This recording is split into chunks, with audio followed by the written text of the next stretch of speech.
முருகப்பெருமானின் 6 படை வீடுகளில் 2ஆம் படை வீடாக திகழும் திருச்செந்தூர் சுப்பிரமணிய சுவாமி திருக்கோவில் அமைந்துள்ளது. முருகப்பெருமானின் படை வீடு அனைத்து மலைகளில் அமைந்திருக்க இத்திருத்தலம் கடல் கரை அருகில் அமைந்து இருப்பது இதன் தனிச்சிறப்பு ஆகும். மேலும் இத்திருக்கோவில் ஆதிகாலங்களில் இருந்து சந்தனமலையின் ஒரு பகுதியாக அமைந்திருக்கிறது. தமிழனின் பண்டைய நூல்களில் குறிப்பிடுவது போல் இத்திருக்கோயில் சுமார் 2000 ஆண்டுகளுக்கு மேலான கட்டமைப்பு உடையதாக கருதப்படுகிறது. பக்தி இலக்கியத்திலும் முருகப்பெருமானின் வழிபாடு சங்க காலத்தில் விவரமாக திருமுருகாற்றுப்படையில் இத்திருத்தலம் அதிகமாக குறிப்பிடப்படுகிறது. 6 படை வீடுகளில் திருச்செந்தூர் முக்கியத்துவம் வாய்ந்த 2வது இடத்தை பெற்றுள்ளது.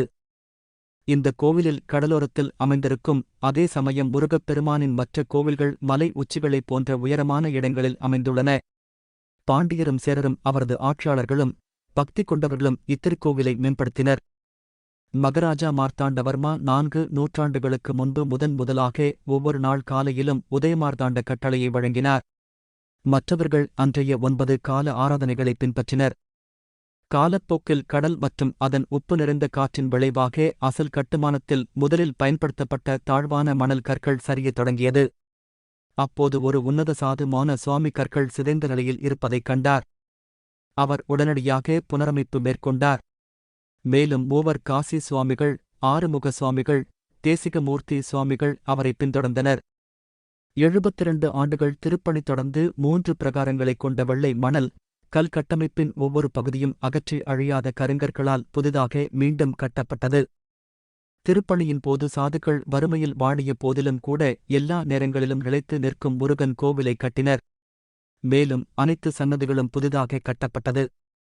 திருப்பணி நிறைவு செய்யப்பட்டு 1941 ஆண்டு குடமுழுக்கு நடைபெற்றது. 9 தளங்களைக் கொண்ட கோபுரம் மணல், கல், பாறையின் முனையில் கட்டப்பட்ட ஒரு நிலையான அடையாளம் ஆகும். இத்திருக்கோவில் கடலில் இருந்து பார்த்தால் சுமார் 12 மைல்களுக்கு சுற்றளவு தெரியும் அளவுக்கு அமைந்துள்ளது. கோவில் முழுவதுமே கடலில் பாய் மரம் மிதந்து செல்வது போல் காட்சியளிக்கிறது. திருச்செந்தூர் என்றால் செழிப்பான நகரம் என்று பொருள்.